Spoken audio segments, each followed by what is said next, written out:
Très peu de personnes comprennent que Machiavel et le stoïcisme ne s'opposent pas par simple coïncidence. Ils ont émergé pour répondre à deux types d'êtres humains distincts et à deux périodes de chaos différentes. En 2026, le monde n'est plus stable, ni juste, ni réellement prévisible. Les règles évoluent rapidement, les statuts sociaux se fragilisent.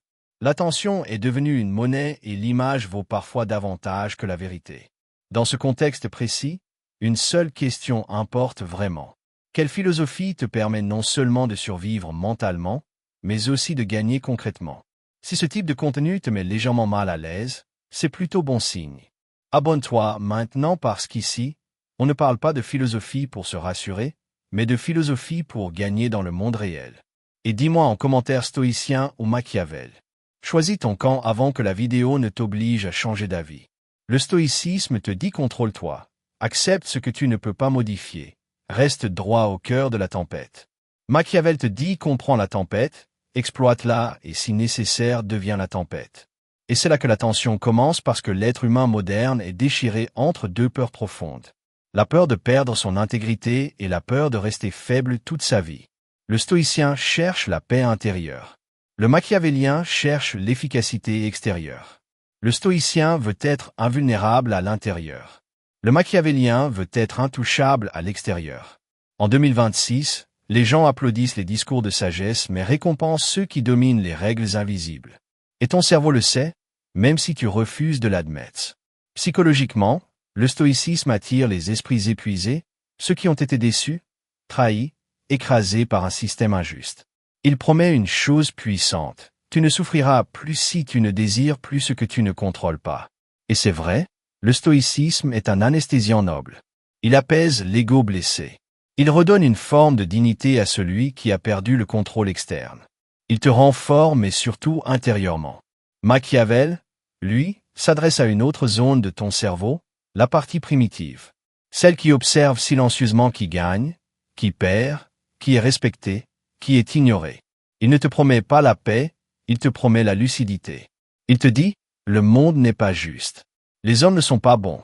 Les règles morales changent dès que le pouvoir entre en jeu. Si tu refuses de voir cela, tu seras utilisé. Et cette phrase déclenche un conflit interne violent. Parce que personne ne veut se voir comme un pion. Personne ne veut admettre que la bonté seule ne protège pas. En 2026, les réseaux sociaux ont amplifié cette dissonance. Tu vois des gens prêcher la vertu tout en manipulant l'algorithme. Tu vois des discours sur l'authenticité portés par des stratégies calculées. Le stoïcisme te dit de ne pas envier. Machiavel te dit de comprendre pourquoi tu envies. Sur le plan psychologique, le stoïcisme agit comme un système de régulation émotionnelle. Il t'apprend à ralentir, à observer, à ne pas réagir de façon impulsive. C'est une force immense dans un monde hystérique. Celui qui ne réagit pas est déjà au-dessus de 90% des gens. Mais Machiavel va plus loin. Il te demande non seulement de ne pas réagir, mais de faire réagir les autres à ta place. C'est ici que 2026 change tout. L'économie de l'attention récompense ceux qui déclenchent des émotions, pas seulement ceux qui les contrôlent. Le stoïcien reste calme dans le chaos. Le machiavélien crée le chaos qui renforce sa position. L'un est un roc, l'autre est un stratège et ton cerveau comprend instinctivement qu'un roc immobile peut être contourné alors qu'un stratège invisible peut déplacer toute la partie. Beaucoup utilisent donc le stoïcisme comme une armure contre l'échec. Ils disent peu importe si je perds, je reste. Perdu. Mais Machiavel pose une question cruelle. Et si ta vertu était la raison pour laquelle tu perds? Cette question dérange parce qu'elle attaque l'identité. Elle force à regarder les résultats, pas les intentions. En 2026, les résultats sont publics, mesurés, comparés. Le stoïcisme protège l'âme. Machiavel protège la position. Observe la psychologie des leaders visibles aujourd'hui. Ils parlent de valeur, de calme, de résilience, mais leurs décisions sont froides, calculées, parfois impitoyables. Ils ont intégré Machiavel, mais communiquent comme des stoïciens. Parce que Machiavel t'apprend une chose essentielle. L'apparence de vertu est souvent plus utile que la vertu elle-même. Et cette phrase suffit à faire trembler ceux qui veulent croire que le monde récompense toujours la pureté. Le stoïcien veut être cohérent avec lui-même. Le machiavélien veut être cohérent avec la réalité. Et en 2026, La réalité est brutale pour ceux qui refusent de la voir. Le marché ne respecte pas tes efforts. Les gens ne respectent pas ta souffrance silencieuse. Ils respectent ta valeur perçue, ton utilité, ton pouvoir de décision. Machiavel ne te dit pas d'être cruel. Il te dit d'être prêt à l'être si la situation l'exige. Le stoïcisme, lui, te dit de rester juste même si le monde est injuste. C'est là que la tension émotionnelle atteint son sommet parce qu'au fond, tu veux les deux. Tu veux la paix intérieure et l'impact extérieur. Tu veux te respecter et être respecté. Tu veux dormir tranquille, gagner. Mais ton cerveau sait qu'en 2026, rester uniquement stoïcien peut te rendre moralement supérieur et socialement invisible. Machiavel comprend un mécanisme clé de la psychologie humaine. Les hommes suivent la force, pas la sagesse. Ils admirent la sagesse après coup quand elle est associée à la victoire. Personne n'écoute le sage pauvre. Tout le monde cite le sage puissant. Et ce n'est pas une opinion, c'est un fait historique répété, constant. Le stoïcisme t'apprend à ne pas dépendre du regard des autres. Machiavel t'apprend à maîtriser ce regard. L'un te libère intérieurement, l'autre te rend dangereux extérieurement. En 2026, celui qui domine n'est pas celui qui crie le plus fort, mais celui qui comprend les leviers invisibles. Peur, désir, admiration, rareté, statut. Psychologiquement, Machiavel ne flatte pas ton ego, il l'humilie d'abord. Il te montre que tu n'es pas spécial, que les règles s'appliquent aussi à toi, que ta morale ne te protège pas automatiquement. Et cette humiliation devient une étape de transformation. Le stoïcisme apaise l'ego. Il lui dit, tu es suffisant tel que tu es. Machiavel te dit le monde ne se soucie pas de ce que tu es, seulement de ce que tu fais et de ce que tu représentes.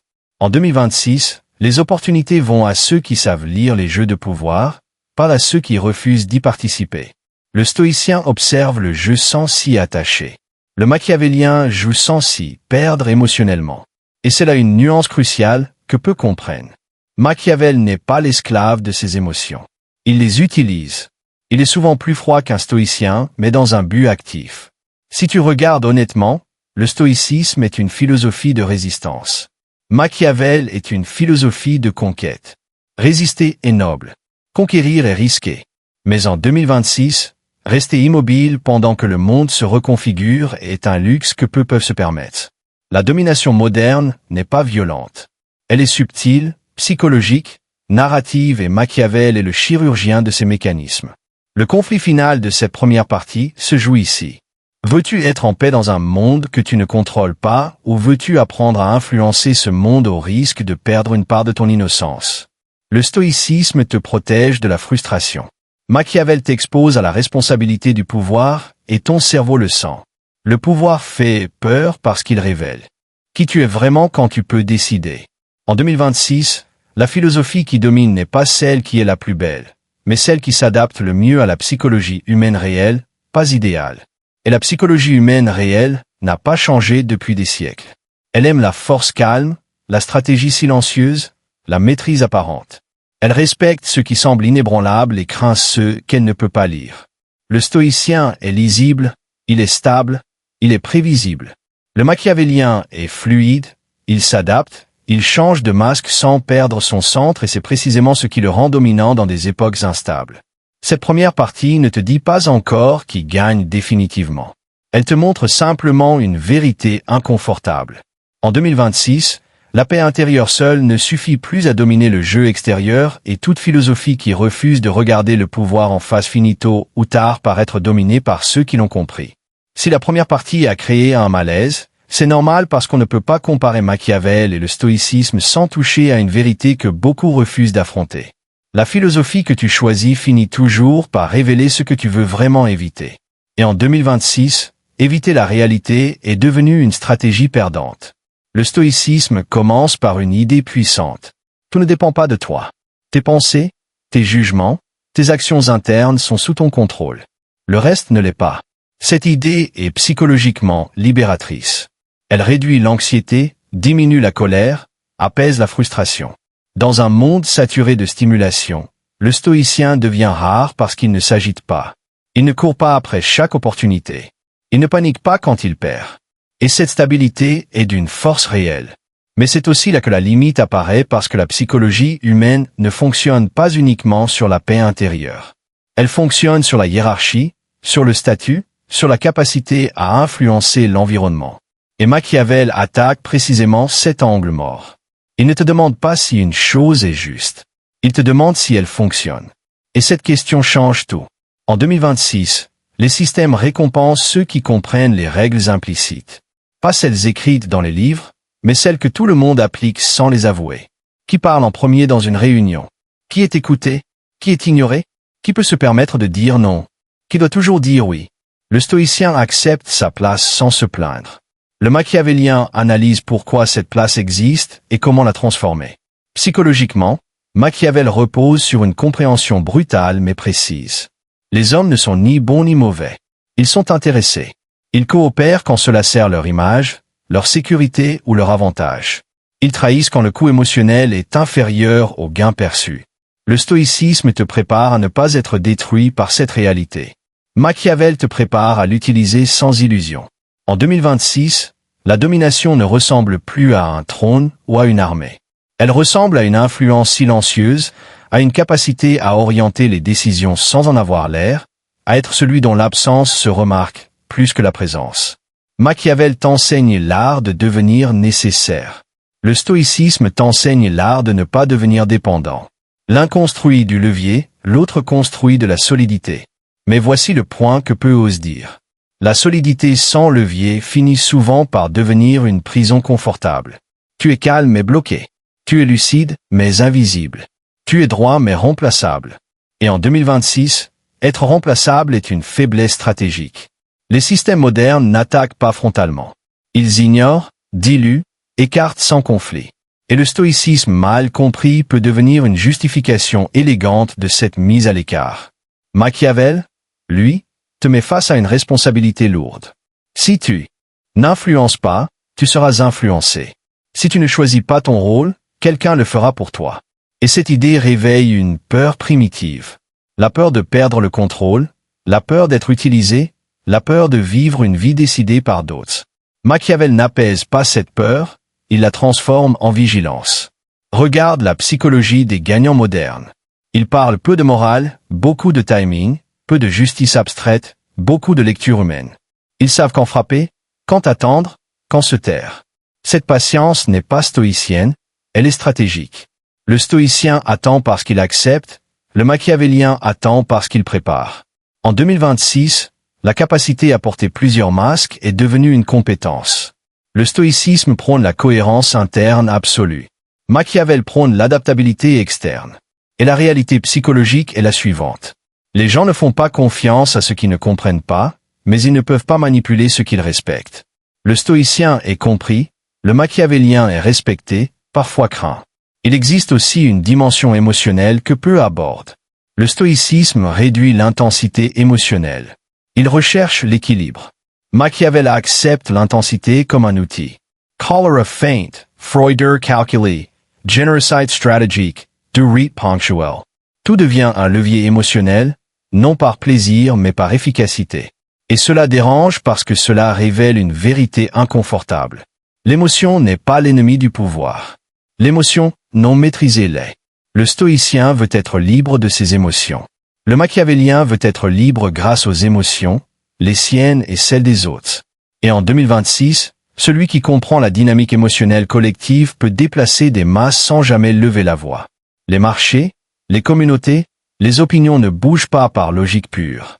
Ils bougent par perception, par récit, par symbole. Et Machiavel est un architecte de symboles. Mais attention à une confusion dangereuse. Machiavel n'est pas une invitation au chaos intérieur. Ceux qui l'interprètent ainsi finissent paranoïaques. Instables, vides. Le vrai machiavélien est froid, centré, patient. Il ressemble plus à un stoïcien qu'il ne l'admet. La différence, c'est la finalité. Le stoïcien cherche la paix comme fin. Le machiavélien utilise la paix intérieure comme base pour agir sans trembler. En réalité, en 2026, la philosophie qui domine n'est ni Machiavel seul, ni le stoïcisme seul. C'est leur fusion asymétrique. Le stoïcisme comme discipline interne, Machiavel comme stratégie externe, le contrôle de soi pour ne pas devenir esclave de l'ambition, la compréhension du pouvoir pour ne pas devenir victime de sa naïveté. Mais si on t'oblige à choisir celle qui domine le jeu réel, celle qui décide qui monte et qui stagne, la réponse est claire. Machiavel domine les structures, le stoïcisme sauve les individus et les structures dessinent le cadre de ta vie, bien plus que ta sérénité personnelle. En 2026, le monde n'est pas cruel par nature, il est compétitif et la compétition n'écoute pas la vertu, elle observe la position. Machiavel t'apprend à créer cette position. Le stoïcisme t'apprend à ne pas perdre ton âme pendant que tu la construis. Refuser Machiavel aujourd'hui, ce n'est pas être moral, c'est souvent être impréparé. La vraie question n'est donc pas quelle philosophie est la plus noble. La vraie question est laquelle te permet de ne pas être broyé pendant que tu cherches à devenir quelqu'un de solide, respecté, libre. Et si tu es honnête avec toi-même, tu sais déjà que comprendre le pouvoir ne t'a jamais rendu plus mauvais, seulement plus lucide. En 2026, la philosophie qui domine est celle qui accepte la nature humaine telle qu'elle est, pas telle qu'on aimerait qu'elle soit. Et la nature humaine n'a jamais été stoïcienne dans ses récompenses. Elle admire la maîtrise, mais elle obéit à la force maîtrisée. Ok.